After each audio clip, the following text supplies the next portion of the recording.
ఇవి తెలగపిండి వడియాలు అంటారండి. ఇవి మనం గానుగ నూనె ఆడించినప్పుడు వస్తుంది కదండి తెలగపిండి, అదండి. ఇదేమో దాని ముద్దండి. తెలగపిండిని చిన్న చిన్న ముక్కలు చేసుకొని కానీ పుల్ల చేసుకొని కానీ రాత్రి అంతా నీళ్ళు పోసి నానబెట్టాలి. నానబెట్టాక ఇందులో జీలకర్ర, అదే ఎల్లుల్లిపాయలు, ఎండుమిరపకాయలు గ్రైండ్ చేసి ఉప్పు వేసి కలుపుకోవాలండి. అప్పుడు ముద్దిలా వస్తుంది, మంచి వాసన వస్తుందండి. ఇది తింటే చాలా బలము.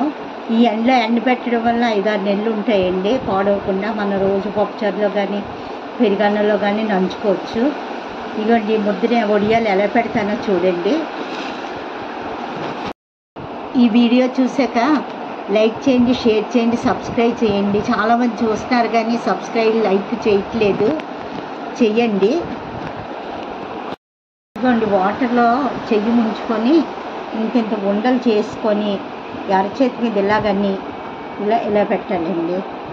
ఇలా పెడితే చక్క 3 రోజులు ఎండలోని 2 రోజులు ఉంచి మళ్ళీ తిరగేసి మళ్ళీ పెట్టుకోవాలండి. అలా 3 రోజులకి ఎండిపోతాయి. ఈ చక్క 5-6 నెలలు నిల్వ ఉంటాయి. చాలా మంచి వాసన. తింటుంటే మీరు వదలరు అసలు. ఇది కొంతమందికి తెలుసు, కొంతమంది తెలియదట. ఇలా ఉండలా చేసుకొని తడి చేసుకొని ఇలా అంటించుకుంటే చాలు. ఇలా పెట్టేసుకోవడమేనండి.